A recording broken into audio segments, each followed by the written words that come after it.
Sziasztok! Mena vagyok, a városi otthonboszi, és ez itt a Mindennapi Boszorkányság Podcast.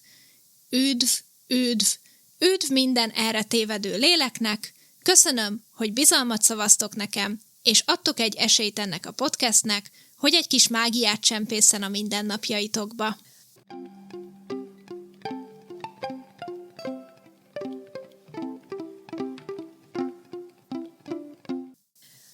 Az előző videóra vegyes visszajelzések érkeztek, miszerint hasznos és érdekes tudás volt benne, hasznos és érdekes információk, de túl sok információnak bizonyult, bizonyos szempontból nehezen követhető lett, amit visszahallgatva értem, hogy mire gondoltok, hogy nem ismételtem, hogyha egy pillanatra elkalandozott a figyelmetek, akkor nehéz volt visszakapcsolódni, mert csak ment az újabb és újabb információ. De másfelől viszont egy kicsit túl kevés is volt az információ, mert nem tudtátok alkalmazni a saját életetekre, a saját horoszkópotokra, a saját szituációtokra, ami persze engem mélyen elgondolkodtatott, hogy hogyan kellene ezt másképpen csinálni, és első gondolatom természetesen az volt, hogy doubling down lesz, és jó, akkor a teljes tradicionális horoszkópelemzés lesz a következő epizódban, és mindent is elmondok, és akkor már biztosan minden információ meg lesz nálatok. Szerencsére ezt az első reakciót követte egy szünet, egy megállás, illetve beszéltem a feleségemmel is, miután magamban megérleltem a dolgokat, és ő is megerősített abban, hogy ennél rosszabbat nem is tehetnék, hogyha az a probléma, hogy túl sok információt zsúfoltam bele egy epizódba, akkor nem az a válasz, hogy még több információt belezsúfolok a következőbe. Úgyhogy arra jutottam, hogy hogyan tudnám emészthetőbbé tenni az asztrológiát. Valószínűleg az lenne a legjobb módszer, hogy egyenként végigmenni a csillagjegyeken egy-egy epizódban, mert ahogy végigmegyek a tradicionális zodiákus körön, és minden csillagjegyet számba veszek, azzal automatikusan a bolygókkal is fogunk foglalkozni, hiszen minden csillagjegyet hagyományosan ural egy bolygó, illetve automatikusan fogunk a házakkal is foglalkozni, hiszen a tradicionális értelmezésben a kos az első jegytől, a halak az utolsó jegyig egyben összetartoznak 1-től 12-ig a házakkal is, tehát így egyenként mindet meg tudjuk nézni, mi tartozik a házhoz, mi tartozik a csillagjegyhez, és mi tartozik a bolygóhoz egy adott cikkelyében a körnek. De amíg ezt megvalósítom, addig is szeretnék haladni dolgokkal. Például már korábban elkezdtem felvenni a tarot epizódot, de ott is elbizonytalanodtam, hogy tényleg kell-e annyi információt belezsúfolni, mint amit eredetileg szántam, vagy azt is kellene részleteire bontani. Valószínűleg ez utóbbi lesz a helyes megoldás, és legalább a nagy és a kis arkánumot különvenni, de lehet, hogy még egy bevezető a tarot filozófiájáról és általános szellemiségéről szóló epizódot is hozzátenni, úgyhogy ez is még alakul a fejemben.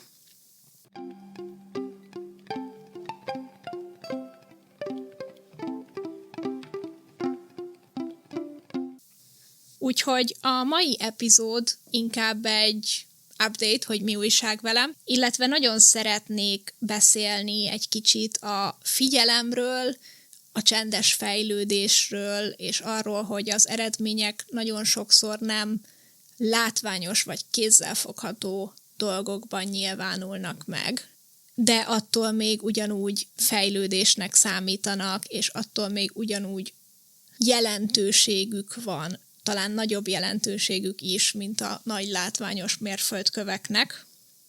Nyilván könnyű ilyenekről beszélgetnem veletek, amikor 2 munka közötti szünetben vagyok. Jelen pillanatban már befejeztem az előző munkahelyen való dolgozást, és még nem kezdtem el a következő munkahelyen a munkát. Van egy ilyen lélegzetvételnyi megállási lehetőségem, amit arra is használok egyebek mellett, hogy reflektáljak az elmúlt időszakra, végig gondoljak, egy kicsit visszamenjek fejben, visszaolvassa a bejegyzéseimet a különféle journaljeimben, a különféle noteszeimben, és arra jutottam ez alatt a reflekciós periódus alatt, hogy elképesztő változások történtek bennem, amiket nem is feltétlenül vettem észre, amikor történtek. Van egy nagyon jó összehasonlítási alapom. Tavaly áprilisban elmentünk nyaralni Írországba, és ahogyan arra a nyaralásra, arra az akkori szünetre és megállási lehetőségre tekintettem, az alapjaiban különbözik attól, ahogyan erre a megállásra és szünetre tekintettem, és ahogyan megélem ezt a szünetet most versus ahogyan akkor voltam. Erről akkoriban a pszichológusommal is beszélgettünk, hogy elképesztő nyomást helyeztem magamra azzal kapcsolatban, hogy oké, most akkor van 2 hetem, akkor ez alatt ezt kell elérni, azt kell elérni, ezzel kell foglalkozni, ebben kell haladni, pihenjek, de közben legyek produktív, de közben pihenjek, de legyek a természetben, de közben legyek kreatív, de közben ezt is, azt is, amazt is, és barátnővel leszek Írországban, tehát ott is szociális is legyek, de közben befelé is figyeljek, és rengeteg nyomást helyeztem magamra azzal kapcsolatban, hogy milyennek kell lennie ennek a nyaralásnak, és természetesen a nyaralás másnap vagy harmadnapján úgy lebetegedtem, hogy utána semmi más nem történt, csak hogy szenvedtem a kanapén, és ittam a gyógyszereket, és hagytam, hogy gondoskodjanak rólam, tehát minden tervem úgy kútba esett, ahogyan az a nagykönyvben meg van írva. És ezzel szemben ott áll ez a mostani szünetem, ahol feljegyeztem ugyan 1-2 dolgot, hogy igen, ezzel jó lenne haladni, meg ezt jó lenne csinálni, meg milyen szerencsés vagyok, hogy lehet, hogy erre is lesz időm, de nem volt rajtam nyomás saját magamtól, hogy ezt igenis meg kell csinálni, sőt. És ahogy változtak a programjaim, nem éreztem azt, hogy bármi miatt le kell húznom saját magamat mentálisan vagy érzelmileg, hiszen ez az időszak arról szól, hogy feltöltődjek. Igen, gondolkodom, meg reflektálok, meg igen, haladok kreatív projektekkel, de csak akkor, amikor kedvet érzek hozzá, amikor úgy érzem, hogy megvan rá a hívás, amikor van az az inspirációs szikra. És azokon a napokon, amikor visszadőlök aludni, akár 2-3-szor is, az is teljesen rendben van, mert szundítok egyet, és aztán majd felkelek, és újra felkapok valamit, amit szeretnék csinálni, és annak nem kell annak a dolognak lennie, amit beterveztem a mai napra, bár nyilván minden napra alkottam magamnak kis terveket, mert mégiscsak bak vagyok, de nem ragaszkodtam úgy a tervekhez, nem volt bennem az a görcs, ami 1 évvel korábban ott volt bennem, hogy ezt igenis meg kell csinálni. Helyette tudtam rá úgy tekinteni és úgy érezni, hogy milyen szerencsés vagyok, hogy ezek a lehetőségek itt vannak számomra, hogy megcsináljam őket. És ez elképesztően hatalmas különbség, és nagyon jól mutatja, hogy akár csak 1 év intenzíven spirituális út is mekkora különbséget tud okozni egy ember mindsetjében, hozzáállásában, és abban, hogy mire, hova megy a figyelme. Ráadásul lehetne vitatkozni, hogy ez most tényleg fejlődése, hiszen a mai produktivitásra épülő, a munkát istenítő világban, ha én azt mondom, hogy igazából semmilyen achievementem, semmilyen teljesítményem nem kötődik ehhez az időszakhoz, amikor nem dolgozom, akkor azt sokan az én személyes bukásomnak tekintenék. Holott számomra az, hogy képes vagyok hallgatni a testemre, enni, amikor éhes vagyok, az idő egy részében legalábbis, az még mindig kihívás, aludni, amikor azt érzem, hogy leragad a szemem, és megengedni magamnak, hogy ne stresszeljek folyamatosan, ez olyasmi, amit szerintem körülbelül 2020 óta próbálok elérni. Akkoriban kezdődött egy olyan burnout időszakom, amikor igazán a figyelmem ráirányult, hogy ezzel foglalkoznom kell, és tudatos szintre került, hogy ez valami, amire akkor még képtelen voltam. És most, hogy beszélek róla, és kimondom hangosan, hát nagyon nehéz megfogalmazni, hogy mi van bennem. Hogy mennyire felszabadító érzés, hogy nincs a görcs a gyomromban. Azzal kapcsolatban, hogy úristen, még mennyi mindent le kell tennem az asztalra, különben nem érdemeltem meg ezt a pihenést. Nem számítottam rá, hogy ennyire érzelmes leszek ettől. Nem tudom, hogy ez hallatszik egyébként a hangomon, mert megszoktam ugyebár, hogy nem szabad annyira kimutatni az érzelmeket, de befelé nagyon érezhető.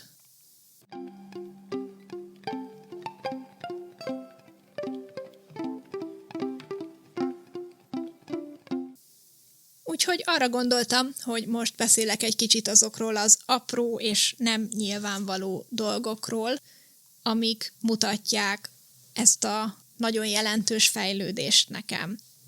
Azt, hogy nyugodtabb és lelassultabb vagyok, hogy több időt hagyok magamnak. Említettem korábban, hogy a visszajelzések alapján rögtön zsigerből jött az a reakcióm, hogy jó, akkor full hosszúságú asztrológia epizód lesz a következő, és akkor aztán tényleg minden infót átadok. Régebben ezt azonnal cselekvés követte volna, és tényleg ez a zsigeri, ez a nem is azt mondom, hogy indulatból, de reaktivitásból jövő akció lett volna a következő lépés. Most viszont megálltam, és ez nem csak most történt meg, hanem általánosságban is, amikor ér valamilyen inger vagy impulzus, akkor képes vagyok venni egy levegőt, és csak utána menni tovább, és akár reagálni, akár nem reagálni, mert az is egy teljesen valid döntés. Ilyen például, amikor látok egy hírt, már nem az van, hogy zsigerből felhúzom magam, vagy zsigerből anyázok egyet, hogy már megint mi történt, hanem megállok, adok magamnak egy pillanatot, hogyan érint ez engem, milyen érzések indulnak el bennem ettől, van-e bármilyen tényleges kihatása most ebben a pillanatban az én életemre, van-e bármi, amit tudok ezzel kapcsolatban tenni, vagy nem, és ebből a szempontból, ebből az álláspontból utána sokkal könnyebb elfogadni, elengedni, vagy azt mondani, hogy akkor ezzel valamit fogunk kezdeni. Még egyszer kihangsúlyoznám, hogy nincs bennem bűntudat, amiért szünetet tartok a két munka között. Mert felismertem, és képes vagyok megtisztelni ezt a szükségletemet, és általánosságban is, munka mellett is kevesebb bűntudattal pihenek. Nem azt mondom, hogy egyáltalán nincs, mert persze, hogy van.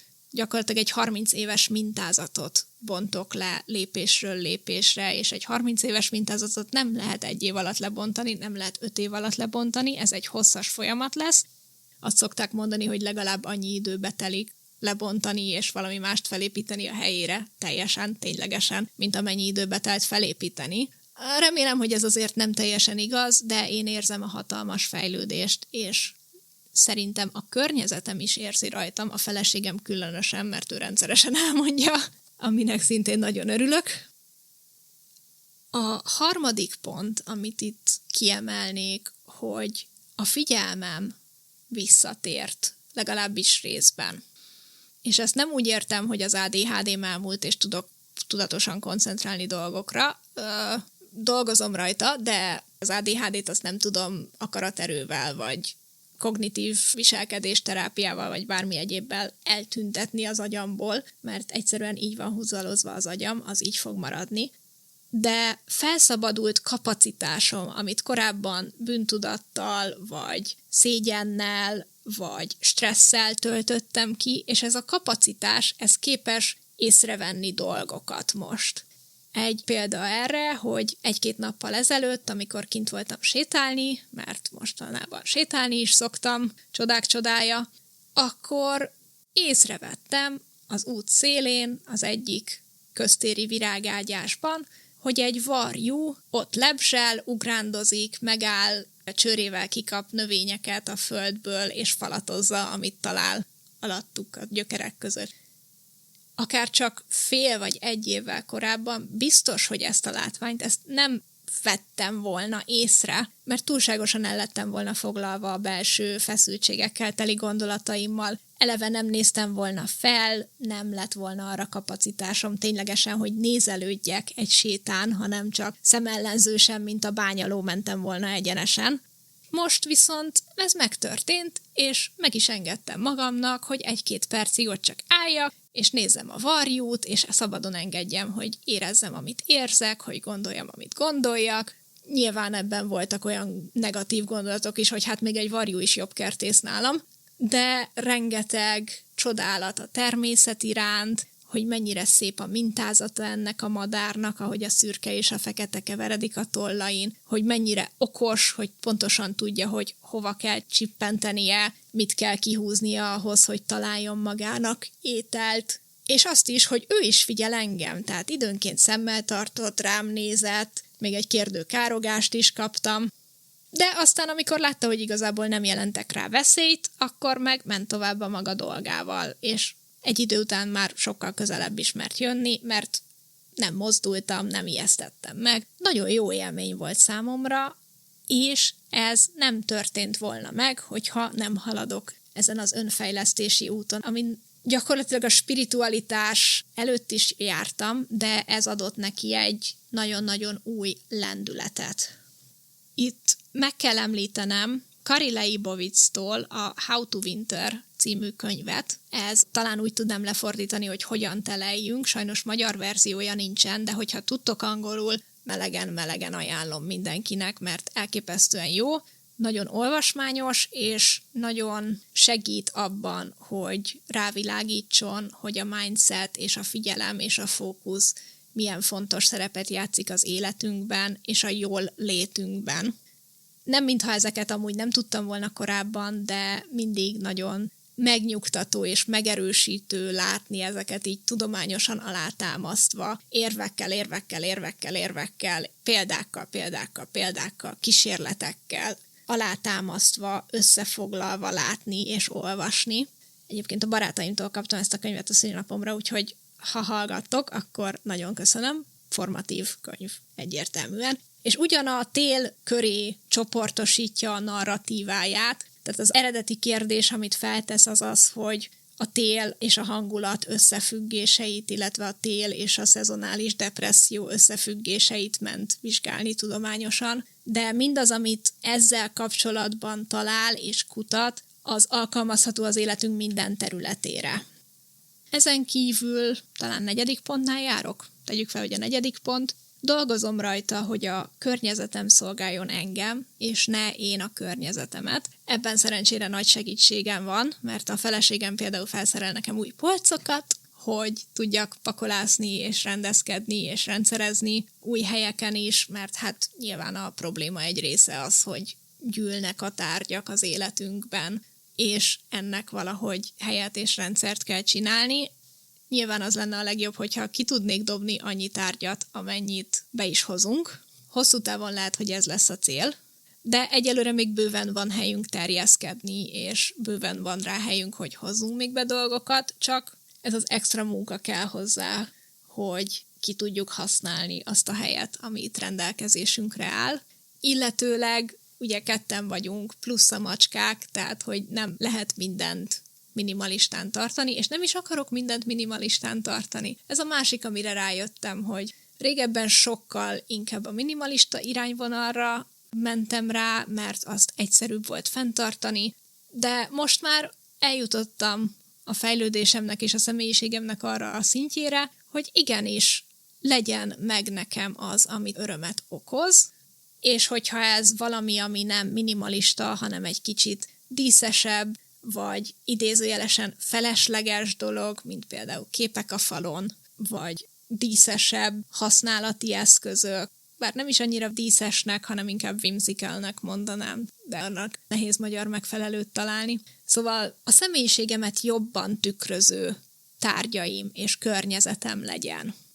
A minap például rendszereztem a kristályaimat, és kristályt csak akkor dobnék ki, hogyha már megszolgálta az idejét nálam, tehát hogyha a kristály maga egyértelműen jelzi számomra, hogy ideje megválni tőle. Mert egyébként még teljesen használható, és mindegyik kristálynak megvan a maga egyénisége, ha csak nem vagyunk valamiért inkompatibilisek, vagy ha csak nem használódott el az a kristály, akkor én meg fogom tartani, ami azt jelenti, hogy nagyon sok kristályom van. A minap, amikor rendszereztem, akkor felfedeztem, hogy még volt egy bezacskózott 1 kilogramnyi kristálytörmelékem. Tudjátok, ez a nagyon pici, apró szemű ásvány darabkák, egy nagy tasakban ömlesztve, minden szín, minden forma, minden méret, nyilván minimálisan kicsitől a körömnyéig, tehát hogy a minden méret az még mindig a kicsi skálán mozog.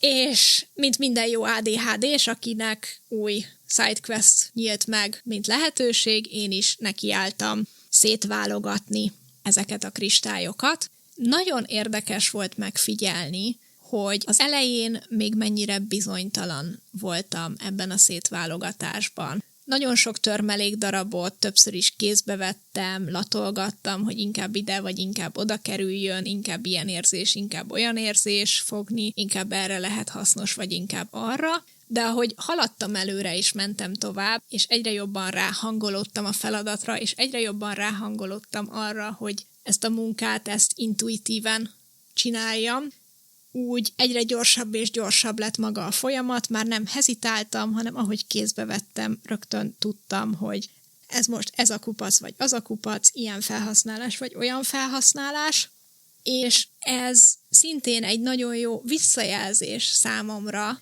hogy ezekben tudok fejlődni, lehetőségeim vannak. Ugye említettem korábban, hogy a korábbi traumák és szégyen miatt az én energetikai érzékelésem az messze nem tiszta. Van egy másik könyv, amit szintén olvasok, és valószínűleg még 1-2 évig olvasni is fogom, mert nagyon sok gyakorlat is van benne, amit kell csinálni, tehát nem az van, hogy átpörgeti az ember, végigolvassa, és aztán rendben van vele, hanem már az első gyakorlat is olyan, amit szerintem még hónapokba fog telni, mire azt tudom mondani, hogy igen, ezt már jól tudom csinálni. Egyébként az első gyakorlat az, hogy visszafelé számolni 100-tól 0-ig, úgyhogy folyamatosan csak erre figyelsz, és nem kalandozik el a fókuszod és a figyelmed, hanem tényleg csak a számolás visszafelé. Hát el tudjátok képzelni, hogy ADHD-sként ez nekem mennyire egyszerű.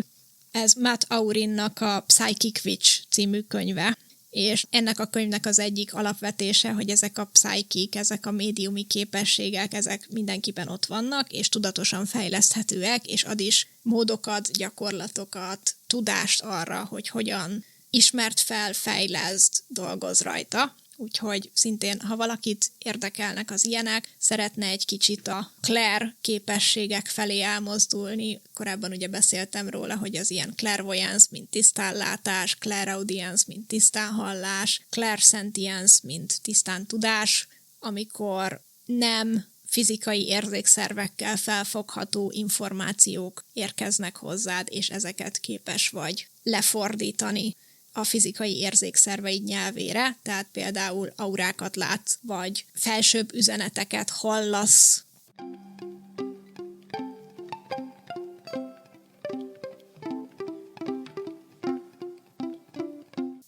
Szóval ezek igazából azok a fő pontok, amiket az eddigi reflexióim során azonosítottam, amik mutatják ezt a jelentős belső változást, amin keresztül megyek. És nem is lepődöm meg különösebben, hogy ezek most ennyire hangsúlyosak az életemben, hiszen gyakorlatilag asztrológiailag is abban az életszakaszban vagyok, amikor errefelé irányul a fókuszom és az életem témája. Hogyha érdekel, hogy neked melyik témá aktuális épp az életedben, ezeket profection éveknek nevezik az asztrológiában, nem tudok rá magyar fordítást, szerintem nem találkoztam még soha a kifejezéssel magyarul, és gyakorlatilag arra az elvre épül, hogy minden életéved az adott ház témája köré csoportosul. Elkezded 0 évesen az első házban, és minden évben, ahogy fejlődsz, mész körbe, és lesz a első életévedben a második ház, a második életévedben a harmadik ház, és így tovább, és így tovább. Amikor eljussz 11 évesen a 12. házhoz, akkor a 12 éves korodban újra átlépsz a körben az 1-es házhoz, és mész tovább 13 évesen 2-es ház, stb. Teszek majd be a leírásba egy képet erről, hogy nyomon tudjátok követni, és ne kelljen végig számolnotok, hogy van, bár maga a számolás is egyszerű, de egyszerűbb, hogyha látjátok egy charton. Nagyon szeretem ezt a felosztást, mert megerősíti azt a nézetet szerintem, hogy egy ciklikussága van az ember életének, de a körök azok nem önmagukba záródnak vissza, hanem spirálisan mennek egyre följebb és följebb, egyre fejlettebb és fejlettebb szintekre. Tehát amikor először vagyok a 11. házamban, akkor még messze nem tudok annyit, mint amikor másodszor vagyok ott, mint amikor harmadszor vagyok ott, ebben az évciklikusságban, és minden egyes alkalommal újabb réteget és újabb tanulási lehetőséget kapok ugyanabból a témából. Jelenleg 34 éves vagyok, úgyhogy a 11. ház, ahol az életévemnek a témái vannak. Ez a vízöntő háza hagyományosan, ami ugye az egyéniség, az egyediség tematikája, különösen másokhoz való viszonylatban. Tehát, hogy az én networkjeim és barátaim kapcsolatában hogyan ne veszítsem el önmagam, tágabb értelemben a társadalomban hogyan ne veszítsem el önmagam, de ide tartoznak a remények és a vágyak, úgyhogy csupa olyasmi, ami igen, az idei évben nagyon erősen foglalkoztat engem, és nagyon erősen dolgozom rajta, részben ezzel a podcasttel is, és azzal, hogy veletek beszélgetek, és felvállalom önmagamat, és megmutatom a világnak, hogy konkrétan ki vagyok valójában. Úgyhogy nem titkolom el, hogy neurodivergens vagyok, nem titkolom el, hogy queer vagyok, nem titkolom el, hogy boszorkány vagyok, itt minden jöhet, és itt most már tényleg önmagam tudok és akarok lenni, és az ezzel járó felfedezések valószínűleg az idei évemnek egy központi témája lesznek.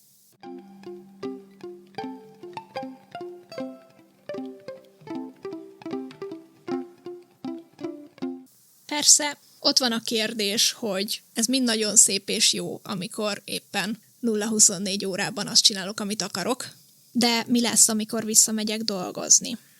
Mi lesz, amikor újra napi 8-10 órát el fog venni az életemből az, hogy egy nagy vállalatnak adom az időmet és a tudásomat, és csak a maradék pár órában tudok foglalkozni azokkal a dolgokkal, amik igazán életet lehelnek belém, amik felvillanyoznak, amik lelkesítenek.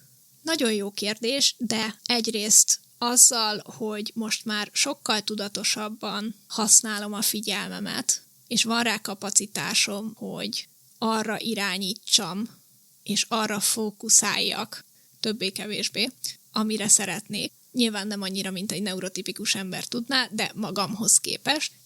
Ezzel a munkahelyemben is valószínűleg sokkal inkább meg fogom találni a pozitív dolgokat, az önfejlesztésre való lehetőségeimet, azt, hogy ott emberekkel networköljek, foglalkozzak, nekik segítsek.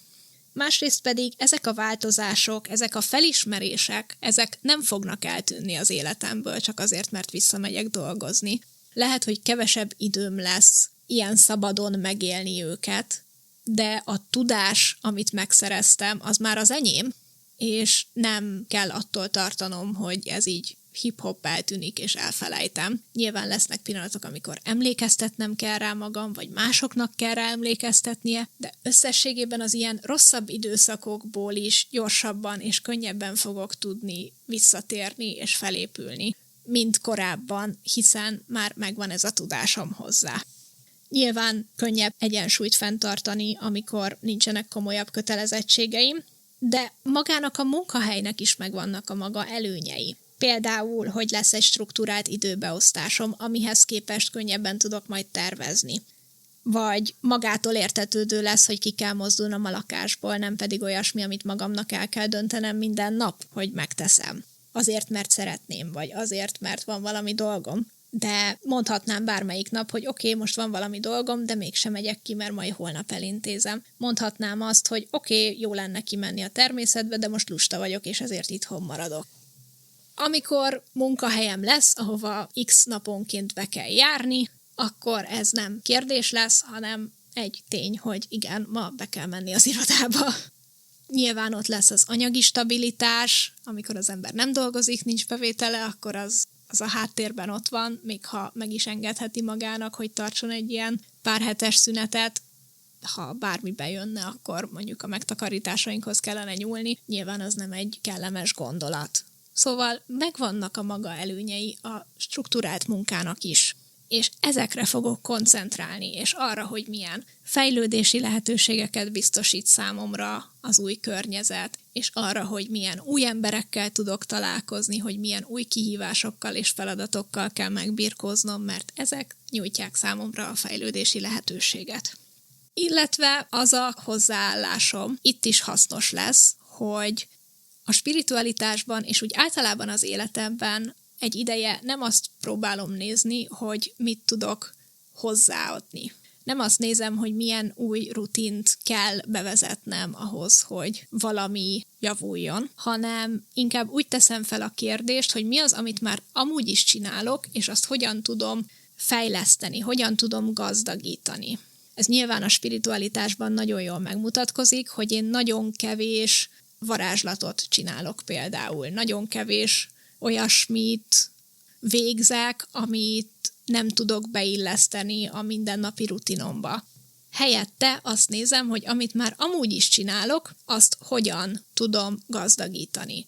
Hogy amúgy is fürdök vagy zuhanyzok, ezt hogyan tudom mágikusabbá tenni. Amúgy is csinálom a házi munkát, mi az a házi munkához hozzáadott érték, amit a spiritualitás tud nekem adni. Például, hogy szándékot hajtogatok a ruháimba, mert ruhát amúgy is hajtogatok. Tehát semmi extra dolgot nem kell tennem, csak figyelmesebben és tudatosabban végezni azt a feladatot.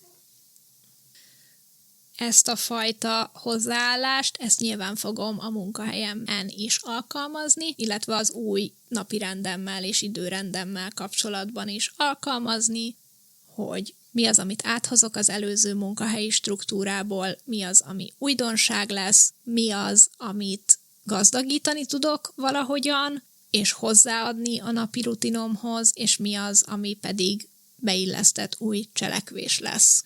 Úgyhogy nagy reményekkel állok egyébként hozzá ehhez az új munkához. Nem hiszem, hogy életem értelmét fogom benne megtalálni, de ami pozitívumot ki lehet venni egy munkából, azt ki fogom venni belőle. A maradék időben pedig élem a saját kis boszorkányos, fura, nekem megfelelő és engem kielégítő életemet. És remélem, hogy ti is mindannyian ezt teszitek. Akár úgy, hogy a munkában találtok kiteljesedést, akár úgy, hogy azon kívül, de mindenképpen kívánom nektek, hogy dolgozzatok azon, hogy önmagatok legyetek, kiteljesedjetek, és olyan mágikus életetek legyen, amire vágytok.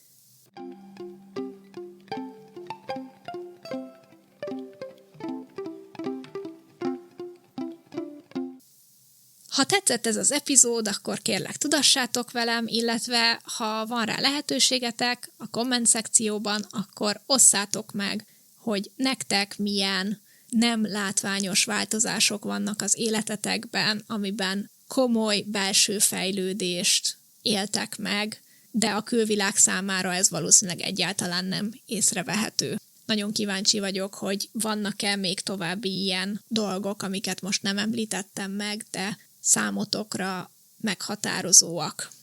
Ezen kívül természetesen, mint mindig, lájkoljatok, kövessetek be, és ajánljatok bárkinek, akinek elkélne az életébe egy sipetnyi mágia. Várlak titeket legközelebb is szeretettel, én Mena voltam, a városi otthonboszi, és ez volt a Mindennapi Boszorkányság Podcast mai adása. Köszönöm, hogy velem tartottatok, és várlak titeket szeretettel a jövő héten is.